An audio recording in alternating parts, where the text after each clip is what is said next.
Invocation names come with some rules that you have to follow. They cannot infringe upon the intellectual property rights, so you can't have Mickey Mouse's addiction facts or anything like that. One-word invocation names are not allowed. You can't call it quiz.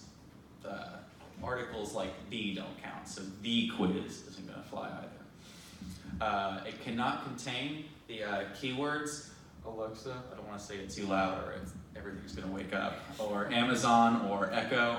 It can't have the words skill or app in it either.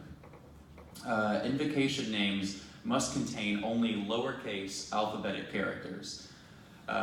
This includes spaces between words, apostrophes, and periods and abbreviations. But everything else, you can't have. And numbers must be spelled out. If using acronyms, the invocation name must be single letters, each followed by a period or a space. So you can't spell out phonemes. So for example, on the right there, we have an LGBT awareness skill, and you would need to put L.G.B.T, not that weird phonetical stuff.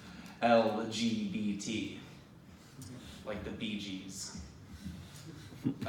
So I hope that you've been thinking of what cause you might want to champion today. Here are a couple examples of invocation names, right here. Feel free to take any one of these for your skill. We're not going to sue you or anything.